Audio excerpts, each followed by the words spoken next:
What's going on, everybody, and welcome to the Other Side of the Firewall podcast, where we talk about the latest, greatest cybersecurity news, as well as we highlight those movers and shakers and glass ceiling breakers, those people of color who made it to the other side of the proverbial firewall.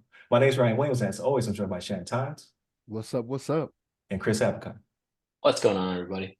What's going on? So welcome to another episode. So Monday, Tuesday are topics, Wednesday discussion. Thursdays, Ask Us SP. It should be rolling for the next few weeks. I think we're very blessed that people want to come to the show. So keep that up. Definitely appreciate that. And then Fridays, everything else, movies, books, games, all that other stuff, not cybersecurity related. But without further ado, I'll give it to Shannon. All right, everybody. So this next article is from Fortune.com. It's written by Frank Bajak and the Associated Press. Title of this one is Microsoft says Iran, North Korea, Russia, and China are beginning to use generative AI in offensive cyber attacks, right? So should we be surprised by this, right? Like we kind of knew this is where it was all going to head to, right? Like if we didn't see it coming on our own, we knew it was happening just by the movies, right? Like movies and The Simpsons seem to be eerily prescient, on what's going to happen. But this is what's going on. So Microsoft said it detected and disrupted instances of U.S. adversaries, right, which was chiefly Iran and North Korea, and a little bit of Russia and China. They're using or attempting to exploit generative artificial intelligence developed by Microsoft, right, to mount or research offensive cyber operations, right? So what's a little bit different about this is that they're doing it for offensive cyber operations. Usually this is a defensive type thing, right? So like when people are using generative AI, it's in a defensive posture, right? They see something, use the AI to figure out how to combat it, right? But they're doing it a little bit different with these other countries, right? So Microsoft got them like, hey, you guys are using, I believe it was OpenAI's Chat GPT, right? Is what they were using, if I remember correctly. Yeah. Yes. Chat GPT. Mm-hmm. Yeah. And they've invested a bunch of money. Microsoft's invested a bunch of money in the OpenAI, right? So they're just like, hey, the North Korean group, and they call them out like specifically, right? They say Kimsuki is using the model to research foreign think tanks, right? So like they're going after those guys because the think tanks are all the rage now, right? So like you got all these people that are standing up think tanks to try to combat these different issues and things that are coming up, right? So why not do that, right? Like, why not go that route, whether it be a think tank for how to combat different things when it comes to politics, right? Because I can guarantee you geopolitical is a lot of what they're going after here, right? Like trying to take care of those different things and watch us eat ourselves alive, right? Right. Iran's Revolutionary Guard, right? They're using it. For different types of things that they're doing, phishing emails, things of that nature. And that's probably going to be one of the big ones, right? It's the phishing emails, because we're already seeing it where those things look way better than what they used to, right? Remember, you could be able to tell quickly, right, when proper grammar is not used and things of that nature. Mm-hmm. We're going to get away from that with OpenAI, right? It's going to sound very good. It's going to sound very well put together when you read it, right? You're like, okay, this seems legit, right? All those other things you can look out for, but yeah, these different countries, they're saying exactly what they're doing, right? They got the names of them. Russian GRU military intelligence unit, Fancy Bears out there doing stuff. And for them, right, it's Russia, right? So what do you think they're dealing with? Ukraine, right? So they're researching satellite and radar technologies, right, to help them with what's going on in Ukraine, because that's been a bear for 2 years now, right? Like we hit the 2-year mark. Is it the end of this month? February? I can't remember in February when it was. I'm pretty sure it was February, but it's been a long, drawn-out war. They didn't think they'd have to deal with, but now this is going to help them try to get that upper hand, right? And then you got Chinese cyber espionage, right? Like they're doing different things with it. So this is one of those things where even if people didn't think this was where it was going to come, this is where this could come. Like this is where we're at, right? Like I want to say even Elon Musk was talking about this years ago when AI was brought up, right? Because it was one of his friends that developed one of the early AI instances, and he was like, "Yeah, this could be an issue for us in the future, right?" This is Elon, right? The guy that has cars that drive themselves is saying this, that makes cars that drive themselves. But this is where we are, right? OpenAI. I've said it before. I'll say it again. It'll be the death of us, right? Technology will kill us all, and this is how it happens. This is how it starts, right? Not to be a fear monger, but Chris, what's your thoughts on this, man? You're kind of segueing into kind of my talking points, so specifically regarding, hey, like we have this dilemma of security and then you got innovation, right? So whenever something gets innovative, whenever something's new, there's always going to be a threat actor or somebody of that, malicious nature to be able to use that specific technology against, good or, unassuming people. So I was just thinking about it as you're talking about it. The ChatGPT, all those large language models, they help in scripting, right? While ChatGPT may not, necessarily assist in, oh, type in, they won't give you an output of, I want you to hack this system, right? They're not going to do that because ChatGPT does have those controls in place. But I think that, people are smart enough to be able to just say, hey, I want a script for this, right? They can ask. It's going to help um, so many hackers write their scripts, write their code, so much more efficiently. So that and it's really it really makes them more efficient, just like it makes employees more efficient with their work roles. It's going to be the same thing for threat adversaries. It's going to make them as more efficient as well. But back in discussion, right? So there's going to be there's always going to be some type of tension between somebody that's creating something new, but there's always going to be and then being able to secure that through robust security protocols to prevent misuse. It's kind of one of those things. It's like the invention of the atomic bomb, right? It's supposed to be for nuclear power. Is supposed to be for good, right? But at the end of the day, somebody's going to be able to use that for malicious rules. Um, what was interesting is the use for the Iranian Revolutionary Guard, right? Using AI and social engineering. I really think that's what, like as you were saying, that's really what we need to be educated on as, just regular Americans to be able to spot this type of stuff. Really, usually coming up with the education thing, right? I think educating our, populace is important, but then really now I'm thinking about it, like social engineering, it's going to have we all see misinformation out there from threat actors, events, persistent threats, things like that. But now it's going to get to the point where misinformation to potentially um change elections, right? Change the tides of elections. It's just going to get to that level of warfare. It is pretty scary, like you're saying. There's a lot of potential ways things can go sideways, and you know I may not think AI is going to be the death of us all, but it'll definitely accelerate. It's only a matter of time, Chris. You're still an Yeah, optimist. yeah. I'm too happy. Right, right. So again, like, share, subscribe, all that good stuff. I always forget to say.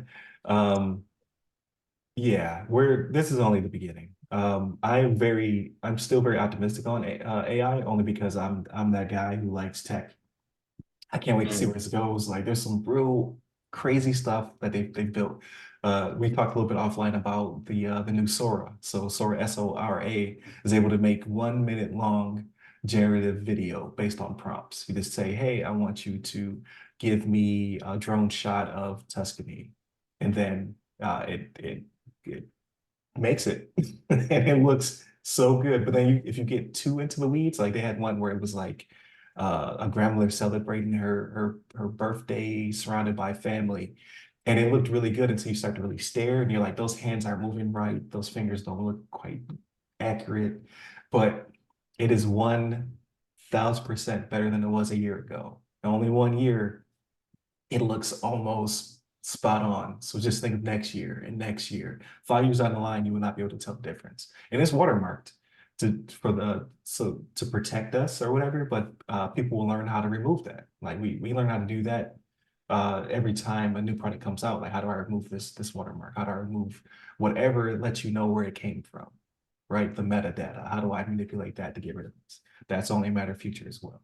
So it will be disruptive. It is a technology that we thought was going to be a fad. You're like, AI, we've been talking about that forever. This is just a clever chatbot. Like, no, this is actually real tech, and it will make an impact on our future. So how we protect ourselves from that, like Chris said, there are guardrails to keep you from saying, hey, um, write me a script for this type of virus, right? You can't directly ask, but you can say, hey, can you help me make this part of my script more efficient? And if it's benign, it will. It'll be like, okay, here, you should do this, you should fix that.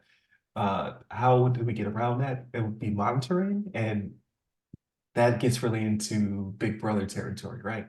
Like, Mm, so you can, I think you can have an instance of your own Bing or like I said, be Copilot, right? You have your own instance of Copilot, you have your own instances of certain things where you don't feed back into Microsoft. You don't give them that information, kind of like if you have a new phone or a new gaming console, like send my data to the mothership to help them with uh better fixing errors and things of that nature. I think you can opt out of that. So I don't know how much it's actually paying attention to what you're doing outside of the guardrails. But obviously, Microsoft's already thrown up the flag saying, hey, these the state actors are already using it to do these things. And they've already learned how to circumvent a lot of the guardrails to do what they want to do with it. Um, I know with Sora, they're saying that they don't want to be used for political reasons because it will confuse people, right? You could say, I want the president to say this, or I want the former president to say that, and it will make it for you. I think they're working on making it not able to do that. Like maybe there'll be some kind of guardrail to say it can't use real people, right? It has to generate new people. Uh, so maybe that's a thing. But it's coming for all of our jobs, right? Actresses, actors, uh, voice talent, because it's already being used in games. And people are not happy about that. Scripting, coding, security, right? It's a big thing now where they're starting to automate a lot of assessment things of that nature. So they come from my job. So I have to learn how AI works so I can find a new. I have to be able to say, okay, well, now I'm a prompt creator or something like that, right? Either you have to be a person who harnesses and makes the tool better, or you're going to be replaced by it. It's coming for everything. Music, they're already generating music with it. Uh, it's both amazing and kind of scary. So again, you have to figure out like, am I going to be replaced by AI? Is AI going to be a danger to me? Would be another conversation. And how do I spot those little watermarks? Like, how can I tell if this email really came from my bank or if it is a bad actor using AI in some circumstance? And here's the thing: the social engineering, right? Like you're not gonna have to try hard anyway, right? Because people are gonna believe what they already have a preconceived notion of, right? So Yeah, like correct. if someone does, even if it's a terrible rendition, of a president saying something that they already believe, they're not going to look too hard, right? It already confirms their beliefs that they already had, right? That's why social engineering is so easy, because people want to believe it. I find myself falling prey to it sometimes, right? I'm like, yeah, that's what I thought. Then I'm like, no, no, no, yeah, Shannon, always read 3 sources, right? Like, go to the opposite side, go to that view, and then try to find one in the middle, right? That's how Mm. that's how I try to do it to keep grounded. But sometimes you see something, you're like, yep, I knew it. I knew it. And like, yeah. get away from that. They got me. Yep. Yes, I don't know if I'm gonna get it because what was it back in the early 2000s? I was in Germany, so I was watching a news program, and it was actually really good, right? It had all American anchors, and they were discussing topics about the U.S. and the world, right? It's like kind of like on BBC type territory, and they started to talk about Blacks in America and just the strife and struggle. They had some articles on women in the South. They had another one on Black fathers and how they're never highlighted in a good light in the States. And they had all these really unique articles that are really speaking to me. I thought I was Russian news. RT, So right? It yeah, it was was RT. RT. That I was like, man, this is great. So I tried to Google where I could find it in the States so I could keep watching it. And then it was like Russian television. I was like, well, that makes sense. Because of they can like again like how do you target people? You find those who are disenfranchised, do you give them the information that they want? So I wanted to see that type of news because I don't see it in the States. And then I watched it long enough, and then there's a couple articles later that talk about how the US is beating up the Chinese economy, how the US is not playing nice with Russia in these regards, right? So they're trying to pull me to their side and give me their perspective, but how do they get their foot in the door? They gave me what I was looking Mm. for. I wasn't being provided in the States. Brilliant. So you can only imagine the use of AI with that as well. It's what made Malcolm X so successful, right? I don't say that in jest either, right? Like he was sitting there talking to people about the struggles they were going to and things that they knew to be happening, right? So when you're talking to that, like people understand it, they want to hear it, they want to get more of that, right? That's why he can sell out those arenas he was in when he went to speak, right? Same Yeah. type of thing. And I'm not saying he's a propagandist or anything like that, but the same principle. Like you're like, yes, I know that to be the case, right? So like, Mhm. give me more of that, and that's what he did. Right. Malcolm X did in the late 50s to the mid 60s, right? So Yeah. So it's only a matter of time. Like we've already gone over, so might as well keep talking.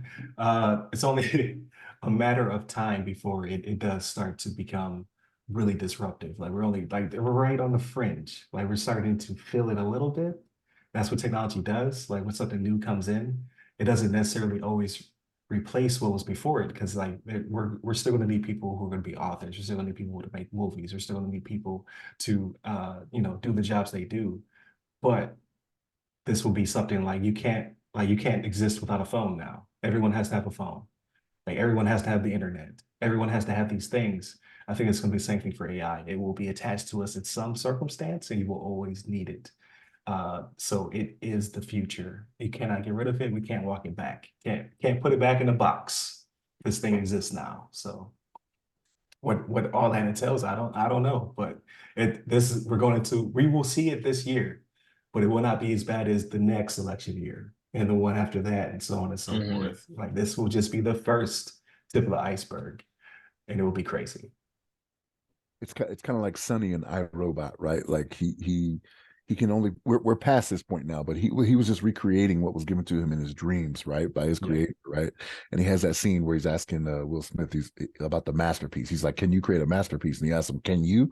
Like we're getting past that point, right? Like the AI is creating the masterpieces. That's what's happening, right? Like Yeah. what people want to see and things that they appreciate. So we're already past that. Yeah, I'm gonna start using it. Like I guarantee you, like for the when it comes to production, like I've always been hesitant to hire people to do specific things because it's like prohibitive. Outside of like Fiverr, like maybe 5 thumbnails, like to have somebody on, like to actually have a staff member. Like I need you to audit. I need you to do the audio. I need you to do the video. I need you to do the thumbnails. I need you to do the art. Like now I can just buy a suite of, in this case, Microsoft products or whomever, and it will do all the above. It will make me my B-roll. It will make me, if I want to change the theme music and things of that nature, like this will be a thing, and it will be extremely, extremely cheaper than hiring a person. So what is that? What will that disrupt as well, right? Because there will be people who will be anti-AI, and starting to already see it because it is coming for certain aspects of people's like I don't if I am an actor, a model, a voice actor, I don't want it to be in my territory because not only is it competition, but also it can do some things that it should not be doing. Right, like it shouldn't be replicating people's faces and voices and things of that nature. You have to create new things, new actors, like virtually and things of that nature. And then that goes into like if you have all these people on the payroll that you don't have to pay, they're going to replace real actors, right? Once they get the teeth and the eyes and the fingers together, man, listen, it is over. It's a wrap. So that is what the future holds. So I'll probably split this episode into two. Thank you for tuning in. Definitely continue to tune in to all of our episodes. Again, Monday, Tuesday are topics, Wednesday discussion, Thursdays everything else, movies, books, games, all that good stuff. Hit up the websites that go by our name. You can also hit me up personally. I'm at RyRy Security Guy. That's RYRY Security Guy. You can find me on LinkedIn, Clubhouse, Twitter, and Threads. And you, Chris? You can find me on LinkedIn under Chris Abacon, last name spelled A Bacon. There it is. Stay safe, stay secure.